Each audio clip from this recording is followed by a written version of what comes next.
Olá,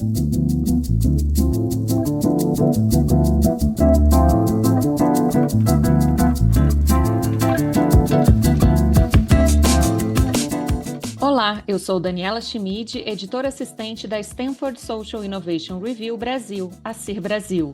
Somos a edição brasileira da principal publicação global sobre inovação social e nossa missão é promover, informar e inspirar o campo da inovação social com o que há de melhor em pesquisa e conhecimento baseado na prática. Este é o podcast CIR Brasil Entrevista Inovadores de Impacto, uma série com 6 episódios sobre empreendedores que estão criando soluções inovadoras para reduzir desigualdades e transformar vidas por meio do acesso a conhecimento e a serviços financeiros. Esta série é um oferecimento do TD Impacta, uma iniciativa criada pelo Programa Tesouro Direto em parceria com a B3 e com execução da Artemisia. Aqui vamos contar histórias que mostram como acelerar o avanço de soluções de impacto positivo no Brasil. Nosso foco serão as inovações que passaram pelo TD Impacta. A primeira edição do programa ofereceu apoio especializado e acesso a capital não reembolsável para negócios com soluções em educação financeira, educação profissionalizante, educação inclusiva e soluções socioambientais.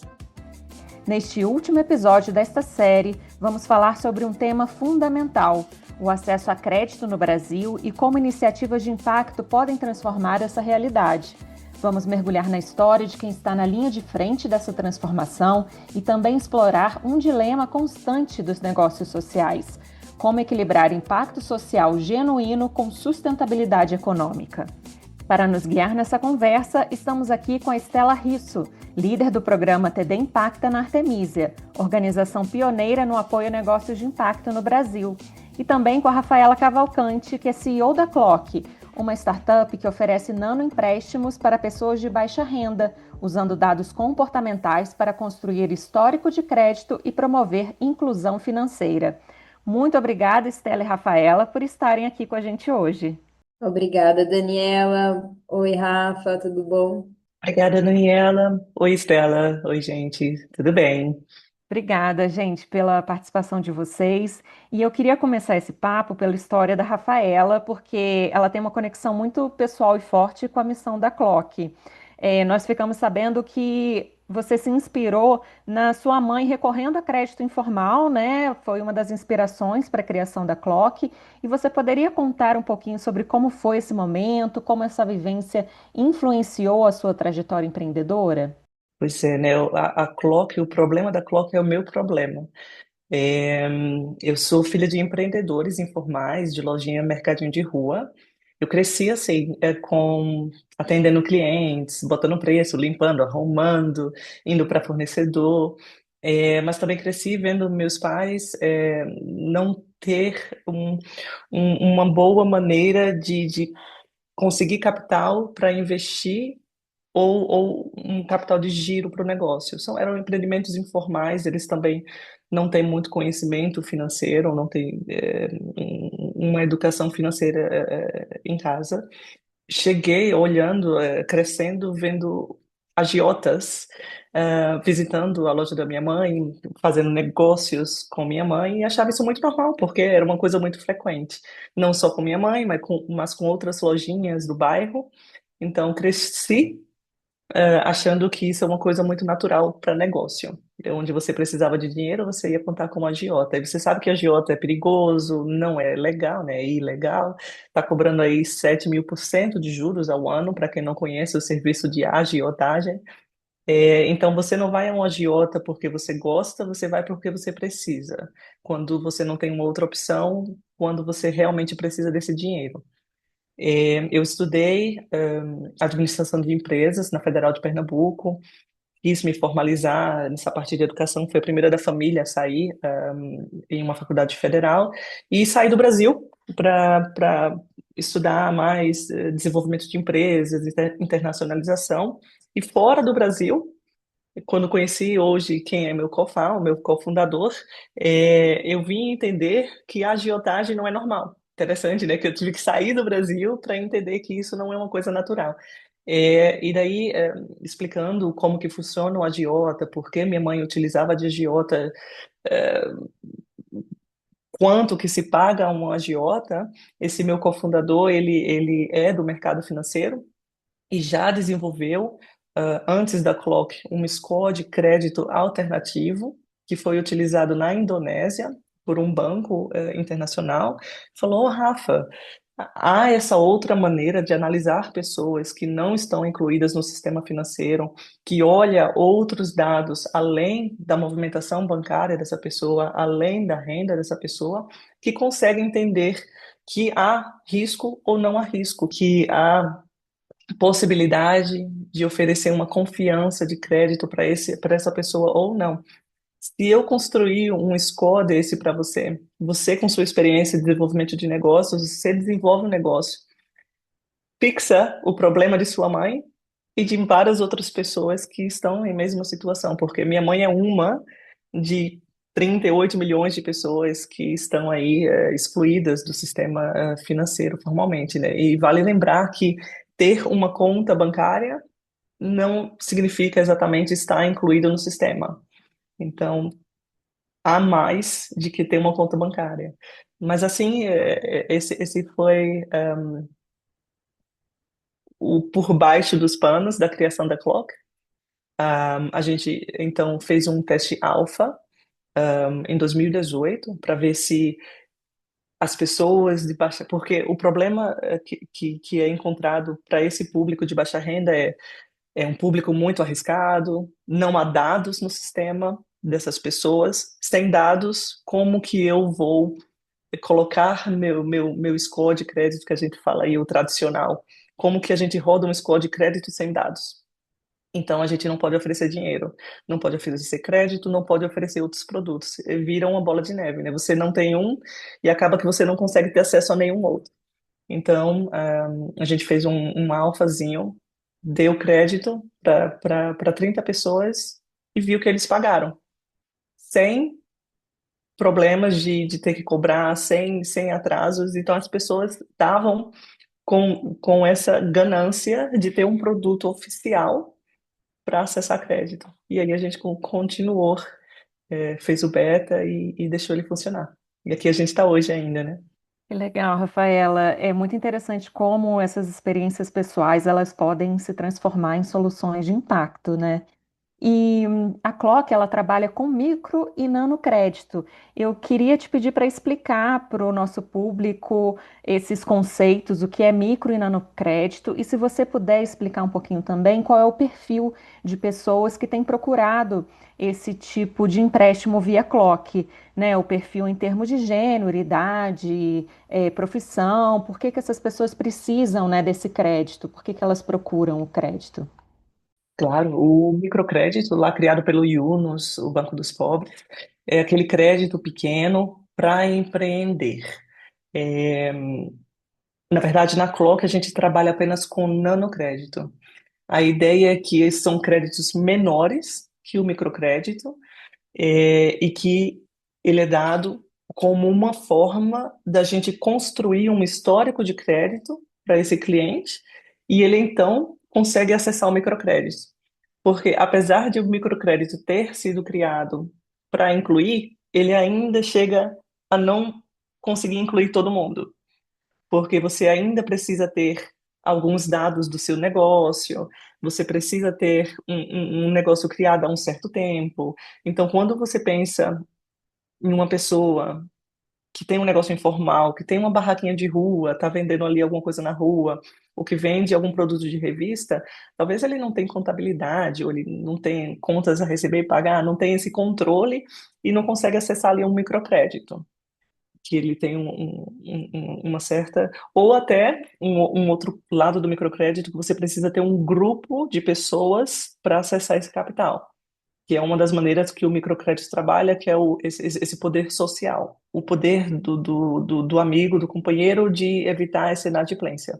Na Clock a gente tirou essas pequenas barreiras e facilitou ainda mais o acesso ao crédito. Então a gente chamou de nanocrédito, são valores de R$ 100 a R$ 500, que são os valores que normalmente as empresas, os bancos no Brasil não estão tão interessados em oferecer.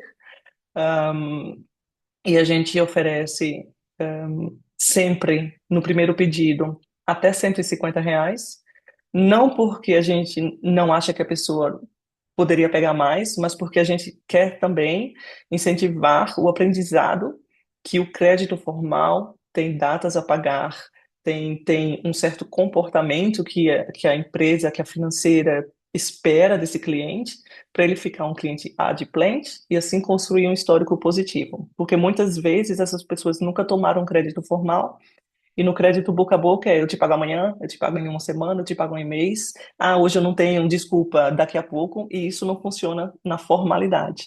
Então a gente tem que primeiro educar essas pessoas a tomar um crédito formal. Nosso cliente são pessoas normalmente, em sua maioria, entre 25 e 45 anos.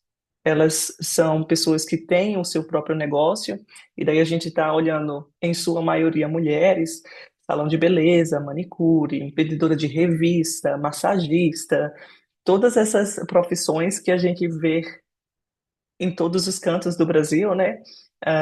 Que normalmente são profissões para auxiliar a renda da família, e essas pessoas utilizam o crédito para um pequeno investimento. Ah, vou comprar uma nova caixa de esmaltes para reforçar a minha coleção, ou um custo diário desse negócio. Ah, hoje eu não consegui abrir minha loja e eu tenho essa conta para pagar, eu vou pagar essa conta hoje, amanhã eu abro e eu cubro essa conta, esse crédito que eu peguei hoje. Então, são movimentos rápidos, para esse capital de giro. Entendi. Você destacou aí as mulheres, né, mulheres empreendedoras. O que você percebe de impacto na trajetória dessas mulheres a partir da solução oferecida pela Clock? A gente entende na Clock que quando elas acessam o crédito, principalmente pela primeira vez, elas ficam muito orgulhosas de ter essa confiança da Clock nelas. Então, elas dão muito valor a ter esse crédito. Dentro do aplicativo, a gente tem algumas animações, e troféus que elas ganham, ou que o cliente ganha, quando eles atingem certos níveis de crédito. E a gente sempre recebe um feedback mais carinhoso quando é mulher. É interessante esse ponto, porque elas sempre ficam, nossa, achei.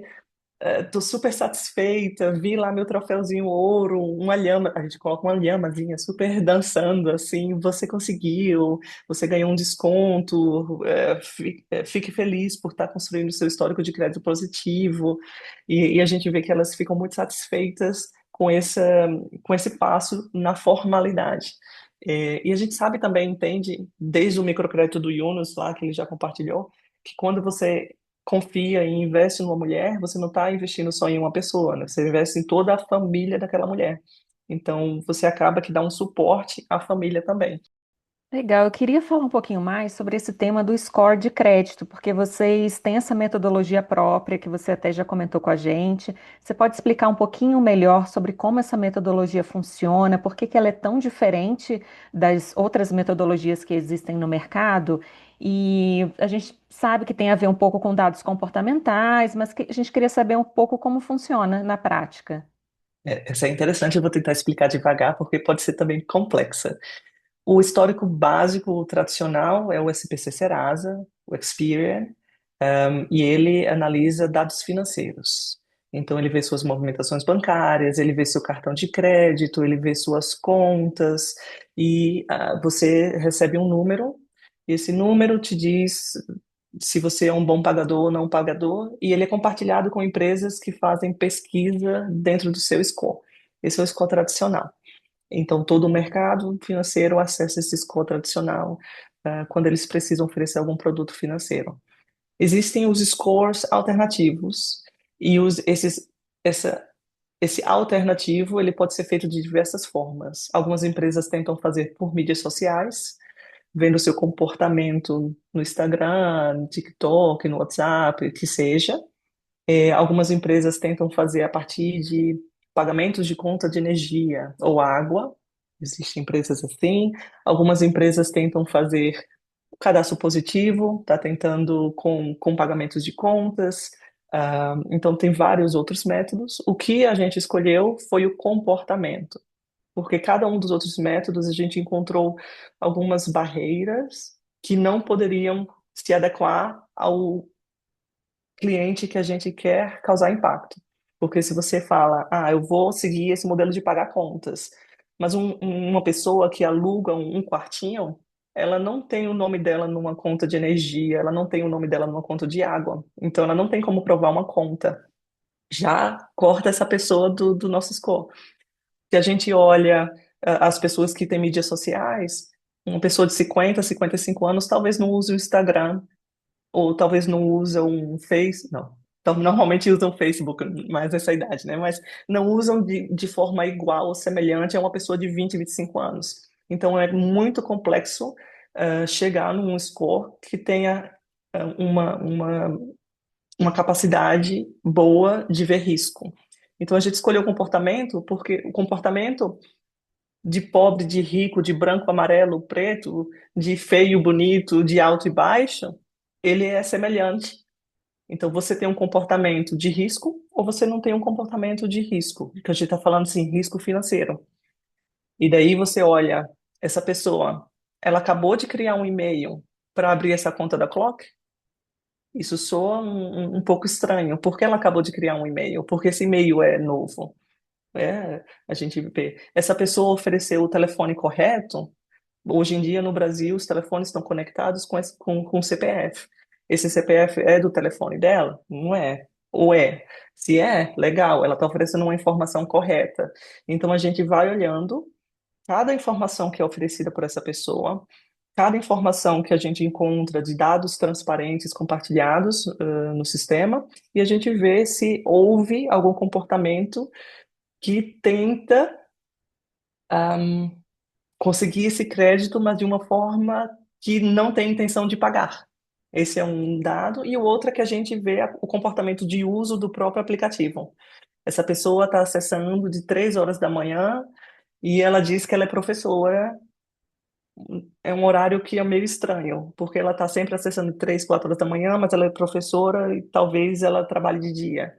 Ou, sabe? Ou ela diz, colocou aqui um endereço de Recife, mas a gente está vendo que ela está falando da Bahia, de algum lugar da Bahia. Então, são dados de comportamento que não batem. E aí a gente consegue analisar de forma homogênea e igualitária todo mundo que entra na Clock. Legal, Rafa, obrigada por compartilhar. É muito interessante essa inovação da Clock na análise do crédito e como vocês têm impactado, né, a vida das pessoas a partir, dessa inovação. Agora eu queria trazer a Estela para a conversa, porque a Estela está à frente do TD Impact e acompanha diversos negócios de impacto de perto. Estela, você pode contar para a gente qual é o seu papel dentro do programa TD Impacta? Bom, eu sou líder do TD Impacta aqui na Artemisia. A Artemisia é essa organização pioneira no apoio a negócios de impacto no Brasil.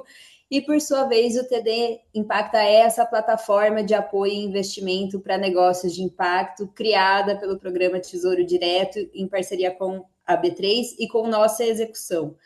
Como líder do programa, eu sou responsável por gerenciá-lo de ponta a ponta, né? Então, eu cuido desde a camada mais estratégica, garantindo esse alinhamento de objetivos e de escopo de trabalho com os nossos parceiros realizadores, até a sua execução numa camada mais operacional, né? Que aí envolve também os nossos empreendedores selecionados, como a Rafaela aqui no primeiro ciclo.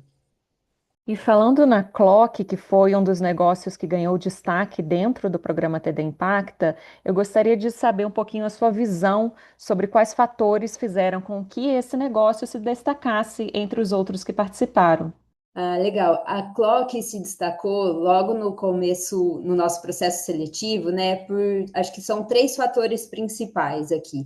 O primeiro é por esse propósito da empreendedora muito alinhado com o negócio. Então, como a Rafa trouxe aqui, a história de vida dela está muito foi, né, a grande motivação e inspiração para ela criar a Clock.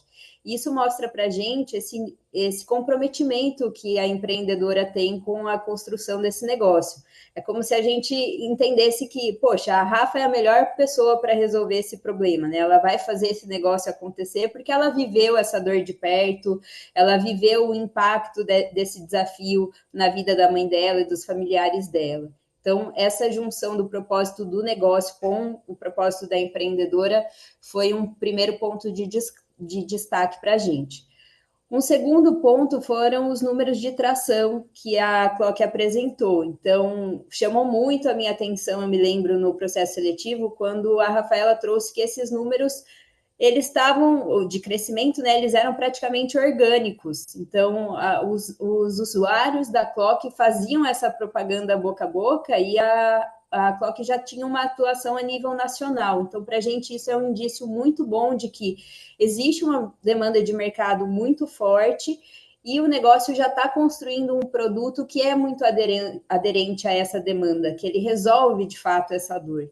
Então, aqui, né, na metodologia de aceleração de startup, a gente entende que isso é uma proximidade muito grande de um momento que é muito importante para esses negócios, que é o Product Market Fit, né? É esse momento em que parece que existe esse encaixe entre o que o negócio está oferecendo, o produto, a proposta de valor, com essa demanda de mercado.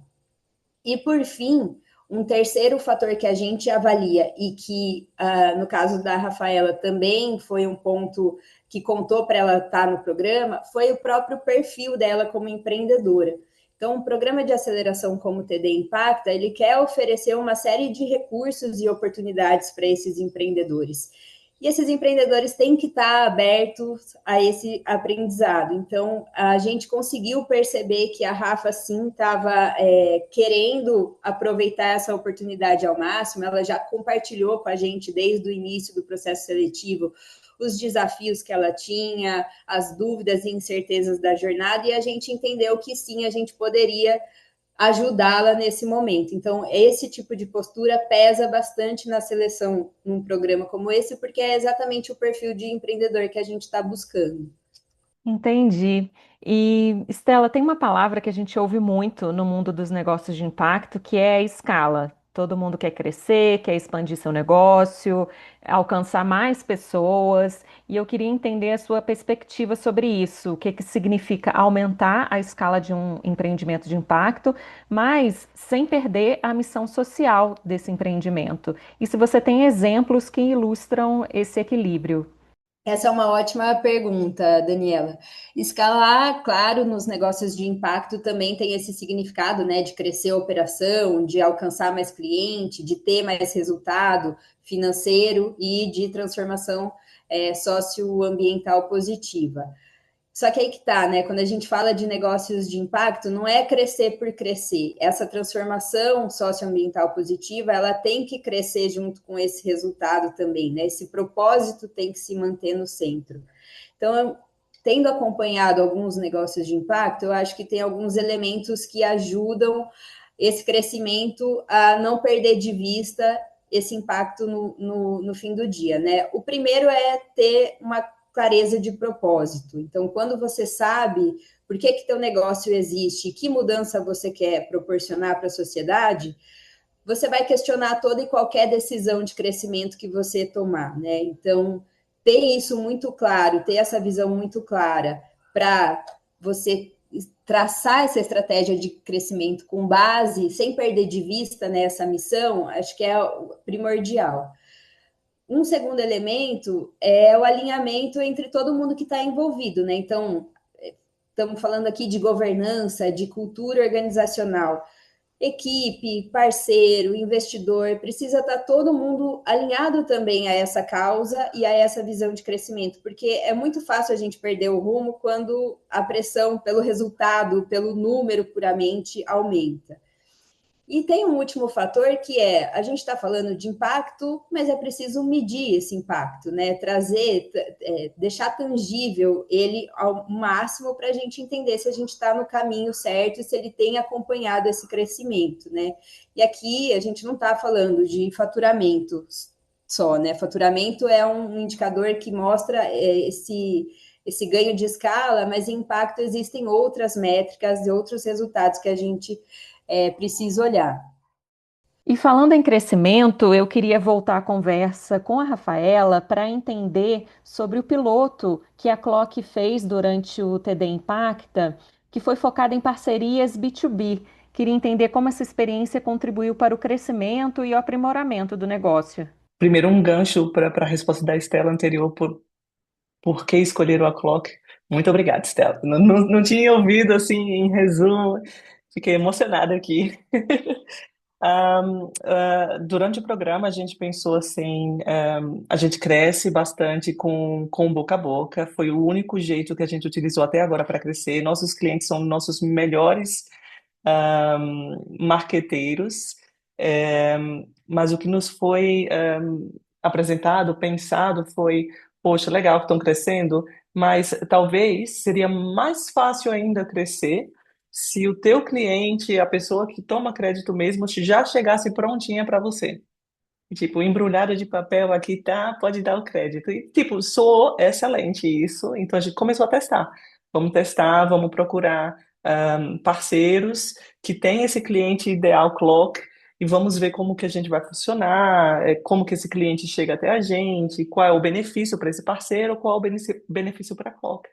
E daí, apesar da ideia ser muito bonita, ah, fazer ela funcionar pareceu ser muito complexo.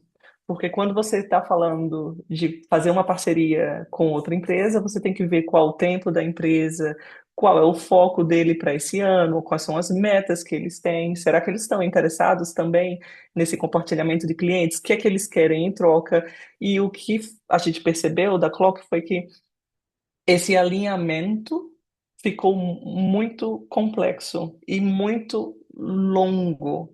Então, a gente tomou o tempo do programa fazendo essas reuniões, comunicações, encontrou possíveis parceiros, que acredito que há chances da gente ainda fechar essa parceria, mas veja que o tempo vai passando e a gente fica aguardando. Nesse meio tempo, nossos clientes continuam sendo nossos melhores marqueteiros e fazendo nosso crescimento continuar. Então, a gente aprendeu esse novo caminho, utilizou esse aprendizado e agora está guardado para quando a gente estiver pronto ou encontrar um outro parceiro, a gente já tem essa experiência. Mas eu acredito que com isso, a gente decidiu, não, vamos utilizar realmente nosso cliente e focar em abrir outras maneiras que eles consigam expandir ainda mais como eles compartilham a Cloca. Se eles compartilham de boca a boca, um a um, como que a gente faz que eles compartilhem de boca um a 5, um a 10, um a 20, um a 30? Às vezes a gente tem orgânico também, um cliente decide fazer um vídeo no YouTube lindo, maravilhoso, explicando como ele conseguiu crédito e como isso é surpreendente, e a gente tem 5.000 visualizações em um dia, e a gente tem cadastros aí, então esse boom super orgânico, e aí a gente vai focar nesse método de crescimento neste momento. Mais um gancho, se me permitem, sobre a parte de escalar, que a Estela comentou todos os pontos de escalar com impacto social, tudo está correto, é exatamente isso. E tem um ponto que é diferente do escalar de uma startup que não tem impacto social, é que a gente toma mais tempo, porque a gente não escala só de 1 a 100 e de 100 a 1.000 e de 1.000 a 1 milhão. A gente escala de 1 a 100 e a gente olha, a gente realmente causou impacto nesse 100. E tem uma matéria do professor Felipe Santos, da INSEAD, que ele explica de scale deep. Então, você scale, mas você também tem que olhar qual outro impacto que eu posso causar a esse cliente que já está comigo. Então, você chegou a 1 a 100 com um certo impacto, você revê qual outro impacto, e talvez você volta para 50, sei lá, assim, para um meio termo, e você cresce, então, para 1.000. Então, e essa revisão da sua possibilidade de causar mais impacto, ela te toma um pouco mais de tempo como startup, como modelo de negócio, e assim a vida de uma startup de impacto social, ela não tem esse conceito de Silicon Valley, 5 anos, 7 anos, exit, sabe? Ela é um pouco mais longa. Normalmente, a gente está olhando entre 10 e 16 anos para esse produto ter suas ramificações de saída, seja ele virar uma empresa para a vida, seja ele criar um novo mercado e fazer uma parceria estratégica, uma saída, ou né, fechei, consegui atingir todo o impacto que é possível, o problema já não existe e a empresa vai fechar. Esse talvez um sonhozinho, mas é uma das ramificações de uma empresa de impacto social. Entendi, Rafa. Sem dúvida, né, esse aprendizado de vocês, ele é super importante, né? Tem o negócio de impacto social, ele tem as suas particularidades, mas além disso, vocês provavelmente também têm alguns aprendizados que podem oferecer para outras organizações financeiras tradicionais que ainda não olham para os públicos invisibilizados pelo sistema tradicional que vocês estão olhando atualmente, né? Você acredita que há aprendizados possíveis que o sistema tradicional não está olhando, que vocês já têm pela experiência de vocês? Com certeza, eu acho que eles estão começando a olhar agora. Esse é o interessante. Quando a gente começou a testar o Alpha em 2018, a gente era louco. Vocês vão oferecer crédito para esse público, vocês vão torrar dinheiro, jogando dinheiro no lixo. Não vamos investir em você ou não vamos fazer parceria. Minha financeira não pode entrar nesse projeto porque vai sujar meus livros de contabilidade. Isso é o que a gente ouvia lá atrás. E hoje eu quero fazer uma parceria com uma nova financeira, a minha já não dá conta. Ah, claro, vamos, fechamos agora. E tipo, assim, isso para fechar parceria com financeira. Outro score de crédito alternativo. SPC Serasa para sempre, era o que a gente ouvia. A gente só pode dar produto se utilizar SPC Serasa. Hoje é alternativo? Me explica mais sobre isso. Como que funciona? Faz sentido, realmente. Então, se você olha como uma instituição financeira do modelo tradicional, você tem uma bolha de clientes que todas as empresas estão olhando esses mesmos clientes. Se você quer expandir seu negócio, você tem que olhar por fora desta bolha do SPC Serasa, por fora dessa bolha dos clientes que já estão no sistema. E para olhar por fora, você precisa de outras maneiras de olhar esse público. Então você tem que olhar essas alternativas. Eu acho que não só a Clock, outra empresa que esteja olhando de forma diferente o mercado financeiro, está com muito mais abertura neste momento atual do mercado. Stella, queria te trazer de volta para a conversa para a gente entender melhor o que funciona na prática quando a gente fala de negócios de impacto. O TD Impacta, ele combina recursos financeiros, mentorias, conexões, visibilidade para os negócios apoiados, e eu queria saber da sua perspectiva, acompanhando esses diversos empreendimentos, quais desses elementos você percebe que mais se destaca em termos de impacto real para os negócios? O que que realmente faz a diferença na trajetória de um empreendedor de impacto? Vou dar minha opinião aqui, Daniela, mas depois eu acho que é até legal ouvir da Rafaela. Para mim, o que eu tenho observado dos empreendedores e coletado de feedback é que o apoio financeiro do TD Impacta foi realmente um game changer, né? Fez totalmente a diferença aqui para esses negócios. A Artemisia já rodou algumas pesquisas que mostram como é difícil para os negócios de impacto terem acesso a capital, justamente pelo ponto que a Rafaela trouxe anteriormente. Esse capital ele precisa ser, a gente chama, né, um capital paciente, que respeita esse ritmo um pouco menor, vamos dizer assim, bem entre aspas, de crescimento quando comparado com os negócios tradicionais do mercado. Então, quando um programa como o TD Impact aporta cerca de 5 milhões de reais em iniciativas como a Clock, ele permite que esses empreendedores experimentem, testem novos produtos, testem uma estratégia de crescimento diferente numa velocidade maior, né? Um recurso que está ali disponível para esse teste acontecer, coisa que, se eles fossem pelo caminho tradicional, talvez demorasse mais. E é justamente num teste desse que a gente pode descobrir um novo produto que emplaca, uma nova avenida de receita, um novo canal de tração. Então, assim, as mentorias, as conexões, o apoio técnico, óbvio, isso é extremamente valioso e também foi oferecido pelo programa, mas ele está, de uma certa forma, mais acessível no ecossistema, né? Às vezes você tem um outro programa, uma outra chamada aberta que te oferece isso, num evento você encontra um mentor, faz uma conexão.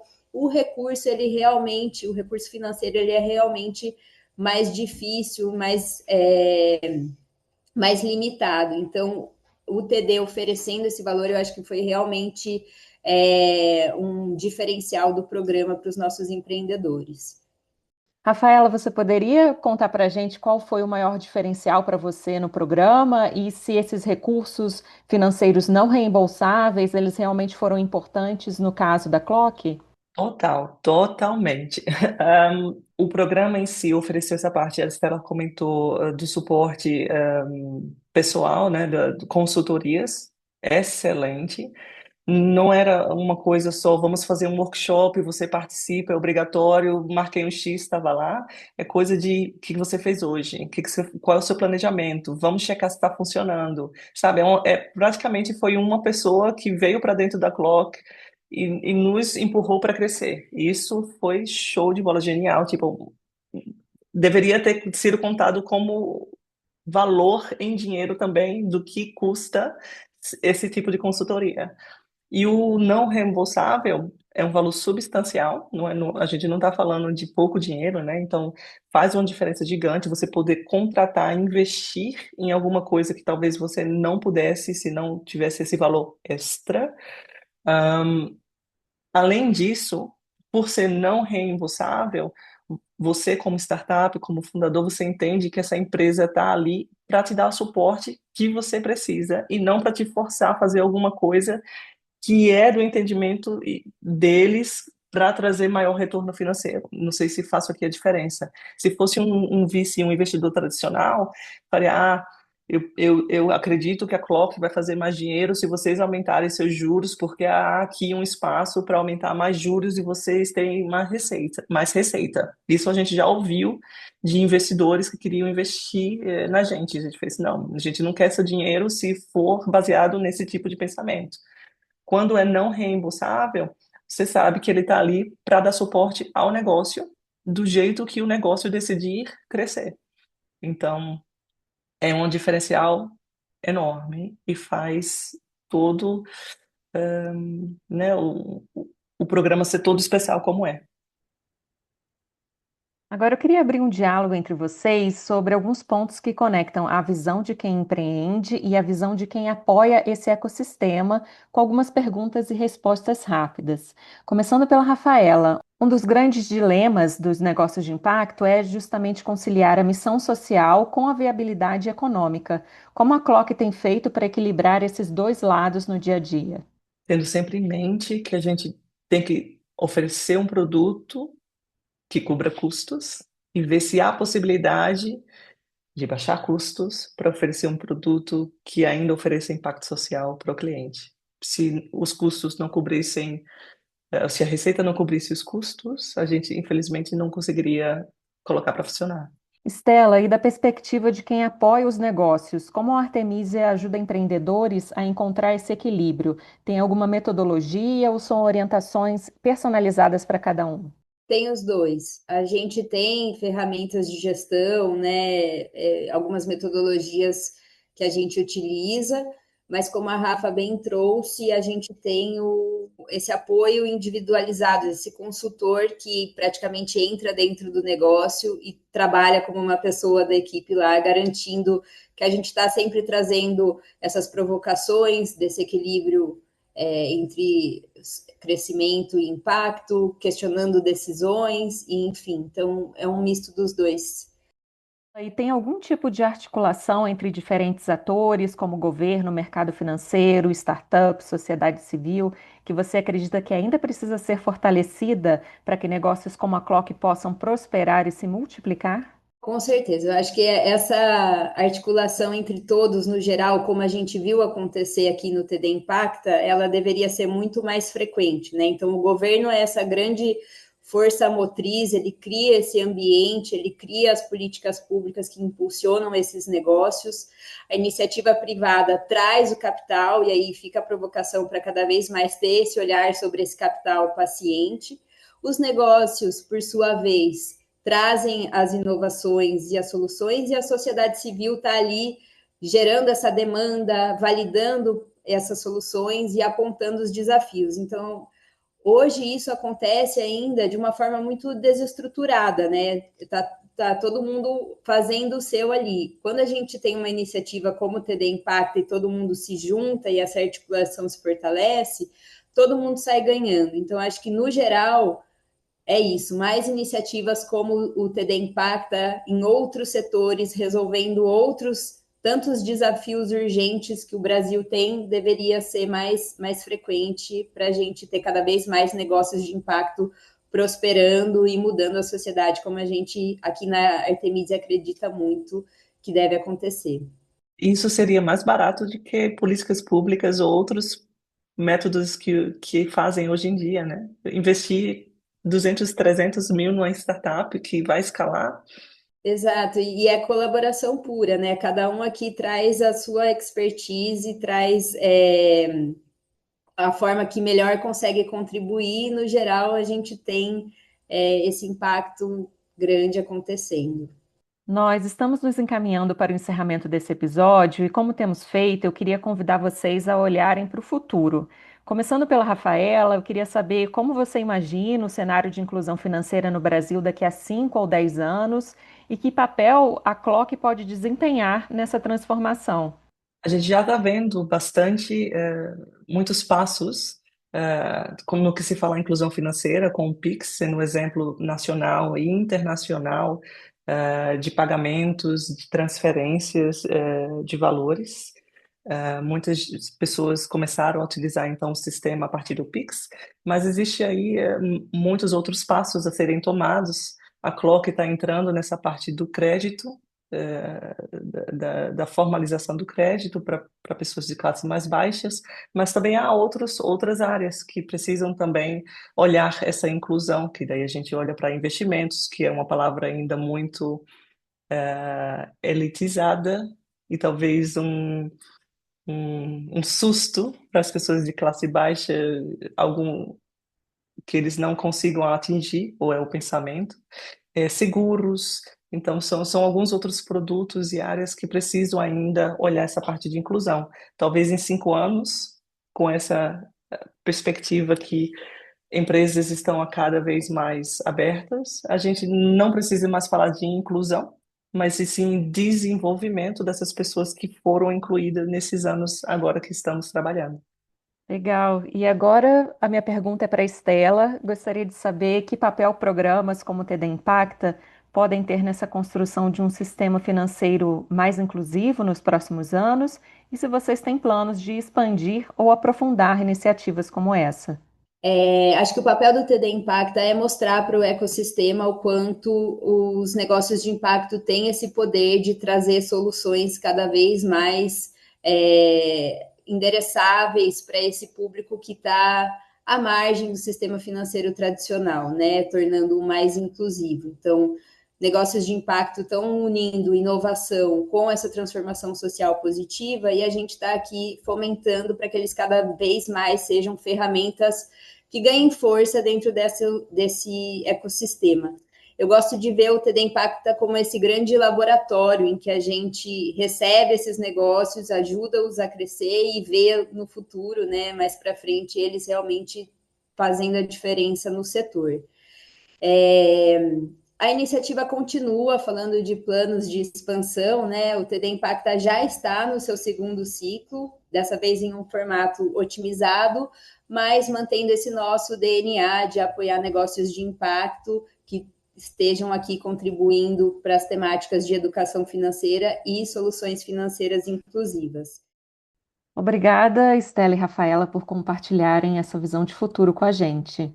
As experiências e reflexões compartilhadas hoje pela Rafaela e pela Estela fecham esta nossa série de uma forma muito especial e nos mostram que a inclusão financeira no Brasil não é apenas uma questão técnica ou de produtos bancários, Estamos falando de uma questão de dignidade, de oportunidades e de reconhecer que existem milhões de brasileiros e brasileiras invisíveis ao sistema tradicional, mas que têm potencial, capacidade e merecem acesso justo ao crédito.